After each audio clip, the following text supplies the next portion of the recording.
Cuma sekitar 4% doang masyarakat Malaysia yang bisa ngebiayain hidup mereka setelah pensiun nanti. You face retirement crisis. Retirement crisis is not going to be in next generation.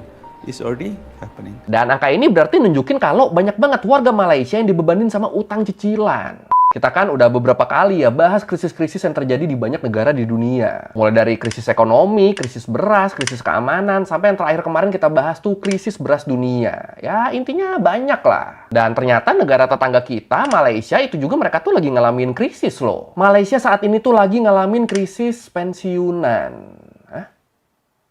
Ini tuh maksudnya gimana ya? Krisis pensiunan tuh maksudnya nggak ada yang pensiun atau yang pensiun hidupnya jadi krisis? Apa gimana? Dan gimana bisa masyarakat Malaysia ngalamin krisis ini? Ya udah kalau gitu, ayo langsung aja kita bahas mirisnya krisis pensiunan di Malaysia di Learning by Googling.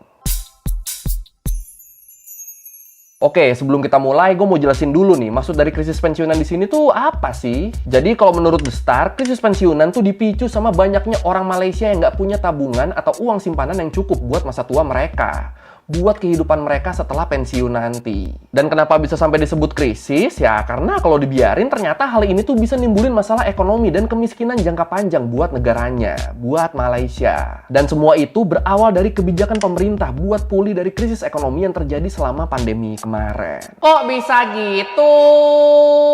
Nah ini buat ngerti awal krisisnya, kita harus tahu dulu nih skema pensiun di sana tuh kayak gimana. Jadi kalau menurut Viverson disebut sejak tahun 1951, Malaysia tuh udah ngediriin Employee Provident Fund atau EPF sebagai landasan finansial buat masyarakatnya yang lanjut usia dan bakal pensiun nanti. EPF nih jadi ya semacam kayak tabungan masa tua gitu, di mana setiap bulannya para pekerja tuh nyisihin 9-11% dari gaji mereka buat disimpan di EPF. Dan perusahaan tempat dia kerja juga ngasih kontribusi 12-13% buat EPF karyawannya. Jadi dari kita sebagai karyawan kita bakal nyisihin gaji kita buat EPF kita. Nah kantor kita sebagai tempat kita kerja itu juga ngasih buat EPF kita. Nah ini kan ya cukup oke ya. Tapi ya pembayaran IPF ini cuma berlaku buat PNS sama karyawan formal swasta aja. Sementara pekerja proyekan atau freelancer, mereka tuh nggak wajib buat ikutan IPF ini. Jadi ya buat yang freelance itu kalau mau ikut boleh, tapi ya nggak diwajibin. Dan buat yang ikutan IPF ini nantinya duit yang dibayarin tiap bulannya tuh bisa diambil kalau orangnya udah pensiun. Jadi ya bener-bener kayak tabungan masa tua gitu lah. Jadi ketika nanti kita udah tua, walaupun udah nggak kerja lagi, tapi dengan duit IPF ini kita jadi tetap bisa nanggung biaya hidup kita sendiri tanpa ngebebanin siapapun. Dan kerennya nih, kalau menurut The Telegraph, EPF ini jadi salah satu skema pensiunan negara terbaik di antara negara-negara berkembang di dunia. Emang skemanya gimana? Kalau menurut Dollars and Cents Malaysia disebut kontribusi di IPF ini tuh dibagi jadi 2 akun, dibagi jadi 2 rekening. 70% dari kontribusi yang kita bayar dari tabungan kita tuh bakal masuk ke rekening satu yang nggak boleh diambil sebelum usia pensiun. Yang nggak boleh diambil sebelum usia 55 tahun. Pokoknya rekening satu ini tuh bener-bener buat biaya hidup setelah pensiun. Jadi ya nggak boleh diganggu-gugat, nggak boleh diambil sebelum waktunya. Sementara rekening 2 itu isinya tuh 30% dari kontribusi yang kita bayar, 30% dari tabungan kita. Dan bedanya sama rekening satu, rekening yang kedua ini duitnya boleh diambil sebelum usia 55 tahun. Asal alasannya jelas. Kayak buat bayar rumah sakit dan obat-obatan, buat beli rumah pertama, atau buat ngelanjutin pendidikan yang butuh biaya besar. Nah itu boleh tuh ngambil dari rekening 2 tuh boleh. The EPF is divided into 2 accounts.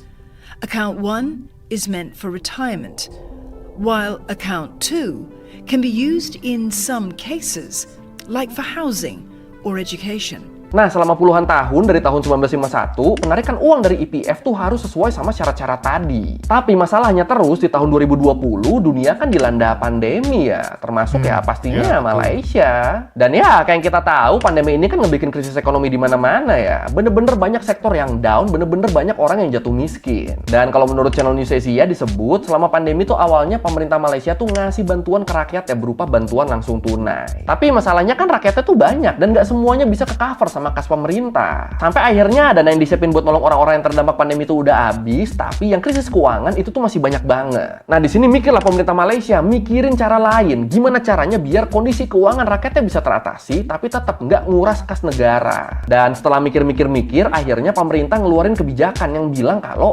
dana yang disimpan di EPF itu bisa ditarik sama pemiliknya. Bener-bener semuanya bisa ditarik. Mau di rekening 1, mau di rekening 2, itu bisa ditarik semuanya. Dan sejak dirilisnya kebijakan ini, ini secara total udah ada 4 gelombang penarikan selama pandemi dari tahun 2020 sampai tahun 2022. Dan ya, kebijakan inilah yang bikin Malaysia jadi krisis pensiunan nih sekarang. Bahkan kalau menurut Muhammad Abdul Khalid, peneliti di Institute of Malaysian and International Studies, dia bilang kebijakan ini adalah kebijakan terburuk yang pernah diterapkan di Malaysia sejak negara itu merdeka. Gitu. Wah, sampai segitunya. Nah, menyangkut kebijakan boleh ngambil tabungan IPF di masa-masa pandemi tadi, kalau menurut Asia Asset Management, The Journal of Investment and Pensions disebut, awalnya pemerintah Malaysia tuh ngebuka penarikan iLestari sama iSinar di tahun 2020. Yang iLestari itu ditarik dari rekening 2, walaupun bukan dipakai buat pengobatan, pendidikan, ataupun beli rumah pertama. Itu nggak apa-apa tuh ditarik semua tuh.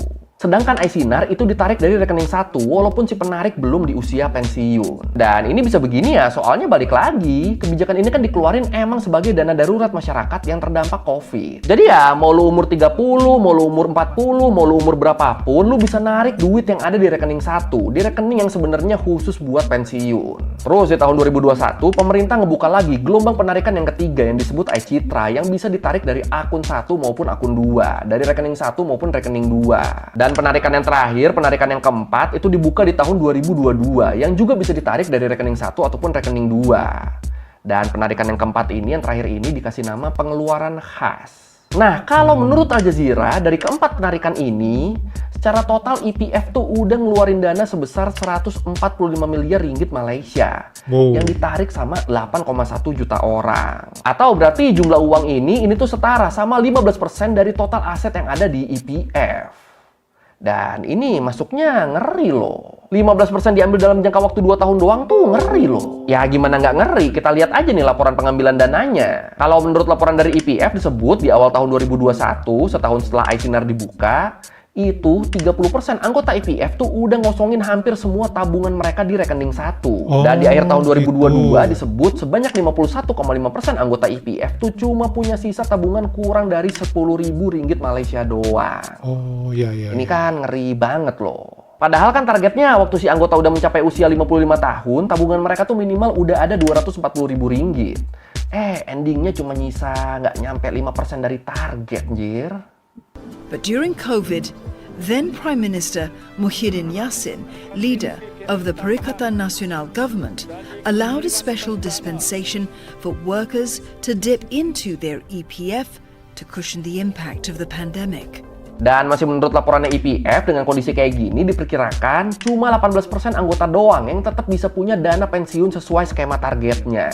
Sisanya 72%-nya kalau mereka udah tua dan pensiun nanti, dana penghidupan buat ngebiayain hidup mereka sendiri sampai wafat tuh nggak akan cukup.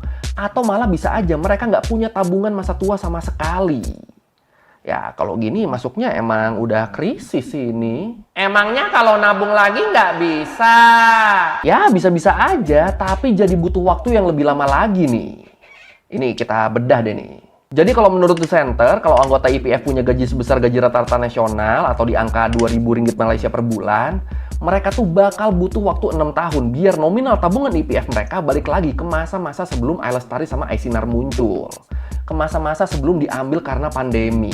Ingat ya, waktu 6 tahun tuh bukan waktu buat mencapai target yang 240.000 ringgit tadi. Bukan waktu buat mencapai target keseluruhan. Itu tuh cuma waktu biar tabungan kita balik lagi kayak semula. Balik lagi kayak sebelum ditarik-tarikin gara-gara pandemi. Nah, buat balikin kayak gitu aja tuh kira-kira butuh 6 tahun. Sementara kalau anggotanya punya gaji dengan upah minimum sekitar 1.500 ringgit, itu butuh waktu 8 tahun buat ngebalikin tabungannya. Ya, ini emang berasa kacau sih ya, tapi ya mau gimana lagi. Soalnya di masa-masa pandemi sama pasca pandemi kan orang-orang tuh emang lagi butuh duit banget kan. Jadi ya serba salah kalau uang tabungan yang nggak diambil kita jadi nggak bisa makan. Tapi kalau diambil malah di masa tuanya nanti kita nggak bisa makannya. Gimana coba?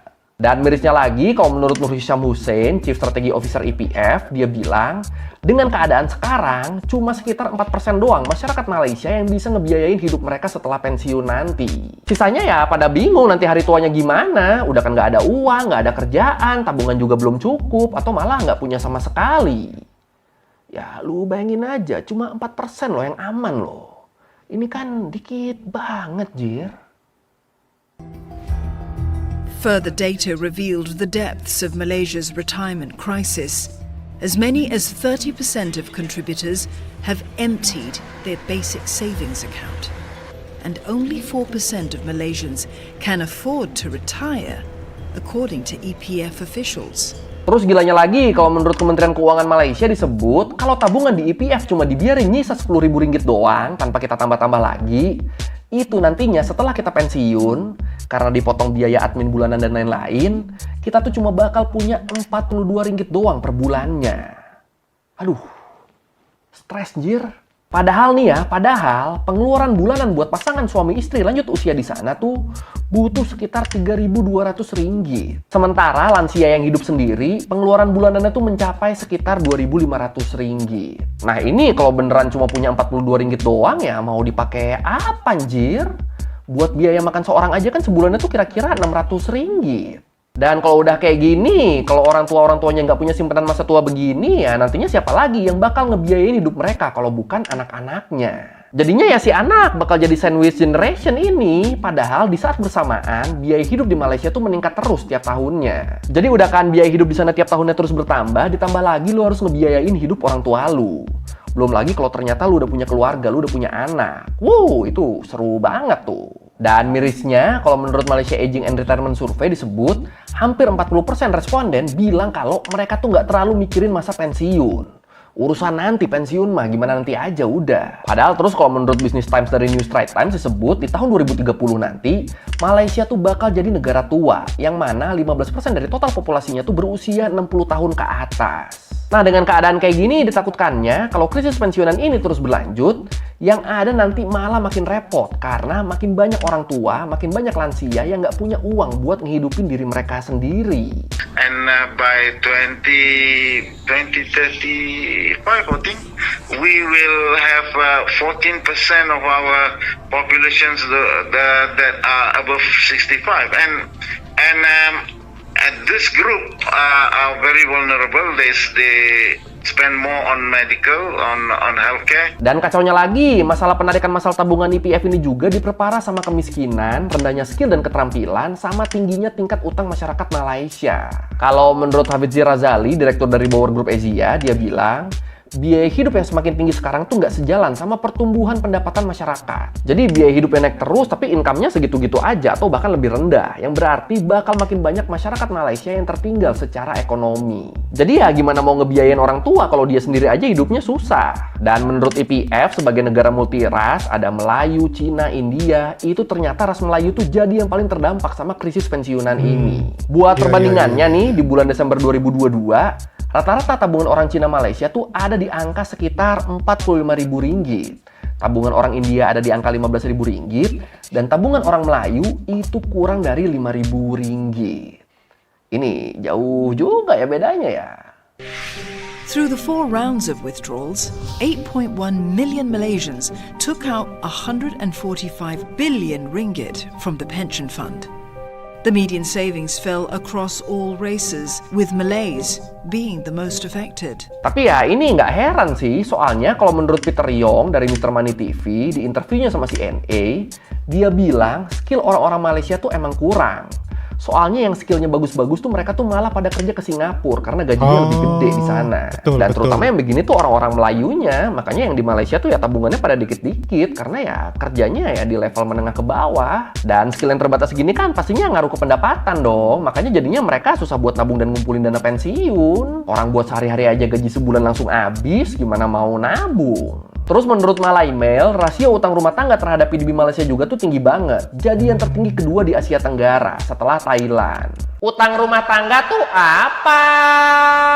Utang rumah tangga tuh maksudnya semua pinjaman yang dimilikin sama rumah tangga. Kayak KPR, cicilan kendaraan, kartu kredit, ya pokoknya utang dari pengeluaran rumahan lah. Nah, rasio utang rumah tangga terhadap PDB Malaysia adalah 81,2%. Dan ini kalau kita bandingin sama Singapura misalnya yang rasio utang rumah tangganya tuh 69,7%, atau sama Indonesia yang rasio utang rumah tangganya tuh 17,2%, ya kan jadi berasa gede banget ya rasio utang rumah tangganya Malaysia ya. Dan angka ini berarti nunjukin kalau banyak banget warga Malaysia yang dibebanin sama utang cicilan. Jadi kalau sewaktu-waktu ekonominya turun, itu pasti bakal bingung banget tuh nyari cara buat bayar utang-utangnya. Dan mungkin ini juga yang jadi salah satu alasan kenapa banyak banget yang narik tabungan IPF selama pandemi dan pasca pandemi. Ya kemungkinan buat bayar cicilan mereka. Bisa Dan di jadi, sini bisa jadi pemerintah seperti Malaysia itu. sendiri, mereka tuh sebenarnya udah nyoba ngebalikin keadaan dengan cara naikin upah minimum di negaranya. UMR-nya dinaikin tuh. Terus para ahli di sana juga udah minta pemerintah buat naikin usia pensiun dari 55 ke 60 tahun. Biar jumlah tabungan di akun mereka tuh jadi lebih banyak sebelum akhirnya mereka pensiun, sebelum akhirnya bisa diambil tabungannya. Ya, kita doain aja semoga cara-cara ini berhasil ya. Amin, amin, amin, amin, amin, amin. Number. I think most Malaysians actually don't save. Recently, there was a survey report done by Ringgit Plus. It says that 70% of Malaysians actually save less than 500 ringgit a month. Yeah, and about 60% of Malaysians actually are living on paycheck to paycheck. Dan sebenarnya akses lebih cepat ke tabungan pensiun buat nanganin dampak pandemi itu nggak cuma dilakuin sama Malaysia doang loh. Negara-negara lain juga kayak Australia, Amerika, Chili, Peru, Afrika Selatan, sampai Portugal, mereka juga tuh udah nyoba cara ini buat nolong finansial masyarakatnya yang terdampak pandemi. Tapi ya ternyata Malaysia emang jadi yang paling parah nih efeknya. Bahkan kalau menurut Geoffrey Williams, ekonom di Malaysia University of Science and Technology, dia bilang, kegagalan penerapan kebijakan di Malaysia ini harus dijadikan pelajaran buat negara-negara lain. Biar negara lain nggak gegabah dan nggak nimbulin masalah kayak apa yang terjadi di Malaysia. Segitunya loh sampai dijadiin pelajaran buat negara lain loh. Tapi kalau menurut lu gimana nih? Apakah krisis pensiunan di Malaysia tuh ke depannya bakal bisa diatasi? Atau ini bakal sulit? Yang mana nih? Silakan komen. You face retirement crisis. Retirement crisis is not going to be in next generation. It's already happening because short-sighted of the policymaker at that time. A lot of old age poverty, and the bulk of them gonna be Malay people. Oke, sekian Lerme Googling kali ini tentang krisis pensiunan yang lagi terjadi di Malaysia. Ya, faktor yang gue highlight sih tadi sih, gara-gara kebanyakan cicilan itu. Makanya ya jadi pada ngambilin tabungan pensiun semua kan sekalinya kena pandemi kan. Itu ya sayang banget sih sebenarnya. Kalau lu mau revisi ke gue ada salah, atau lu mau nanya, atau lu mau nambahin yang ada video, bisa tulis di komen, kita diskusi kayak biasa. Sekali lagi, thank you nonton, jangan lupa like, comment, subscribe. Bye.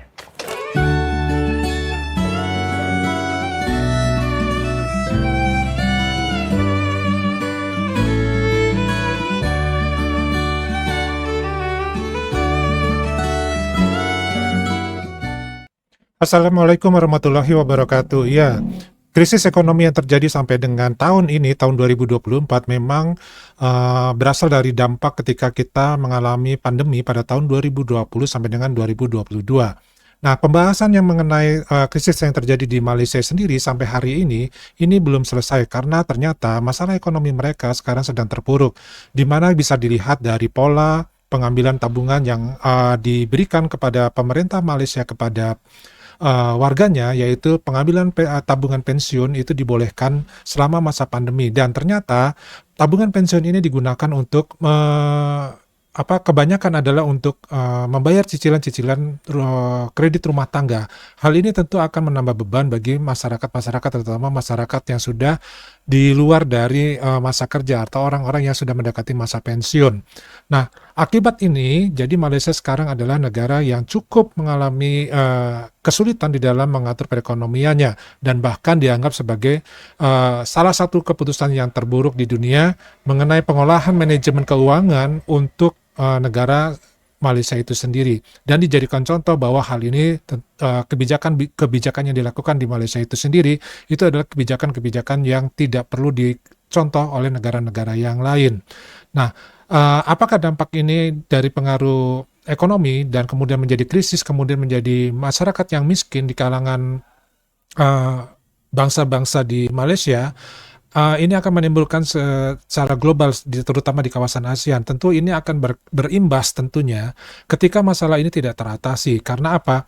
Karena nanti sebagian besar rakyat Malaysia pun yang memiliki skill yang cukup, mereka akan bekerja ke luar negeri. Sehingga pekerjaan di dalam negeri itu kosong. Akibat kekosongan ini akan menimbulkan satu kejenuhan ataupun titik lemah di mana pembangunan akan terhenti. Akibat pembangunan akan berhenti di Malaysia, maka perekonomian pun akan berjalan semakin menurun. Inilah yang menyebabkan nanti Malaysia akan menempati posisi kesulitan dalam sisi keuangan, dan akhirnya masyarakatnya menjadi miskin secara berangsur-angsur. Nah, yang menjadi imbas paling besar adalah masyarakat Melayu di Malaysia, karena untuk masyarakat India ataupun Cina, mereka menurut statistik ya memiliki kekuatan dari segi finance. Nah, secara garis besar mereka bisa seperti itu, Pak Ade sendiri kurang paham ya di mana kekuatannya, tetapi yang jelas orang Cina dan orang India ini adalah kebanyakan dari sisi bisnis ataupun berdagang. Sementara dari bangsa Melayu yang ada di Malaysia itu sendiri, mereka jarang atau mungkin sedikit sekali yang berdagang. Mereka lebih banyak menunggu bantuan dari pemerintah yang berupa subsidi-subsidi yang diberikan oleh pemerintah ataupun kerajaan itu sendiri. Nah, ini adalah salah satu kelemahan yang ada di Malaysia ketika suku Melayu ini tidak bisa untuk bisa bertahan, mempertahankan dirinya sendiri dengan melalui perdagangan karena mereka tidak terbiasa. Dan ini juga terbukti ketika mereka mengadakan satu bazar Ramadan. Ketika bazar Ramadan ini ada beberapa orang Melayu yang mungkin tidak pernah berdagang, kemudian mencoba untuk berdagang ketika di bazar Ramadan. Akibatnya banyak sekali terjadi makanan-makanan yang tidak sesuai dengan harapan para pembeli, dan itu terjadi di tahun 2024 ini. Nah, ini menunjukkan bahwa memang ketidaksiapan dari suku ataupun bangsa Melayu itu sendiri untuk menghadapi masalah ekonomi yang terjadi saat ini. Dan ini juga sebenarnya terjadi juga di Indonesia. Dari tahun 2000 sampai dengan tahun 2022 mengalami krisis karena dampak pandemi sampai dengan tahun 2024 ini. Namun Indonesia mengalami keberhasilan ketika menangani pandemi ini dan masyarakatnya tidak terlalu berdampak dengan masalah krisis ini. Kenapa? Karena mayoritas masyarakat Indonesia baik itu masih usia aktif ya, kemudian juga ada usia yang sudah tidak aktif, masa pensiun. Ini ternyata banyakkan mereka adalah melakukan perdagangan, ya, melakukan jual beli yang dilakukan baik itu di rumah-rumah mereka sendiri ataupun ke pasar-pasar. Hal inilah yang menyebabkan adanya kestabilan perekonomian di masyarakat, walaupun memang krisis itu terasa tetapi tidak terlalu mengganggu untuk kegiatan secara nasional ya, sekali lagi secara nasional bukan per individu. Nah, inilah dampak-dampak yang bisa terjadi ketika kita masyarakat itu sendiri tidak menyiapkan diri untuk bisa selalu menggerakkan ekonomi rumah tangganya masing-masing. Dan mudah-mudahan apa yang terjadi di Malaysia ini menjadi satu pelajaran buat kita semua bahwa walaupun kita sudah di luar dari masa aktif ya, maksudnya sudah masa pensiun misalkan, maka kita tetap harus melakukan satu pergerakan di bidang ekonomi untuk tetap menjaga supaya perekonomian itu berjalan dan berputar sesuai dengan kebutuhan kita. Ya memang jelas kebutuhan untuk zaman sekarang itu selalu menaik dan menaik terus ya, sehingga kita akan kesulitan untuk memenuhi kebutuhan tersebut. Tetapi ketika kita bisa memenuhinya, walaupun tidak sesuai dengan harapan kita, dengan kenaikan-kenaikan yang ada, ini merupakan satu cara untuk meringankan beban kita sendiri untuk hidup kita sendiri. Nah, mudah-mudahan krisis yang terjadi menambah kemiskinan di Malaysia ini yang katanya dulu adalah negara paling kaya di ASEAN ya, dengan ekonomi yang paling stabil, ternyata setelah mengalami masa pandemi di tahun 2020 sampai dengan 2022, sekarang Malaysia menjadi negara yang perekonomian cukup terganggu, dan sampai sekarang krisis itu masih terasa sekali, sehingga tidak aneh lagi ketika banyak sekali masyarakat Melayu Malaysia yang bekerja di negara-negara tetangganya seperti ke negara Singapura sendiri. Hal ini dipicu karena mereka mau nggak mau harus melakukan satu kegiatan yang bisa menghasilkan keuangan. Karena apa? Mereka harus ke Singapura karena di Singapura membutuhkan skill, jadi mereka belajar untuk skill-skill tersebut. Nah, berbeda dengan mereka bangsa Melayu yang mungkin tidak mau beralih ataupun berusaha untuk menyesuaikan diri dengan memberikan kesempatan pada diri mereka sendiri untuk bisa berkembang dengan melalui perdagangan, akan tetap berada di tempatnya masing-masing, di rumah masing-masing ya, dengan ya kita tidak tahu apa yang harus dilakukan.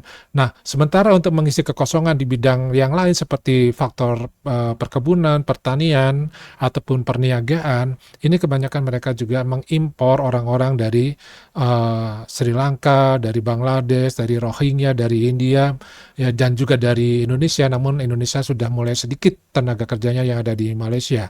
Nah, tentu ini akan menambah beban bagi masyarakat bangsa Melayu untuk bersaing dalam mencari nafkah dalam kehidupan sehari-hari. Nah, bagaimana menurut pendapat teman-teman mengenai krisis kemiskinan yang bisa terjadi di Malaysia di tahun 2030 akibat banyaknya warga Malaysia yang sudah menua dan memasuki masa pensiun? Mudah-mudahan hal ini bisa menjadikan satu pelajaran buat kita semua bahwa walaupun kita sudah masa pensiun, kita tetap harus produktif ya, minimal produktif untuk membiayai hidup kita sendiri. Daripada ini aja dulu. Wassalamualaikum warahmatullahi wabarakatuh.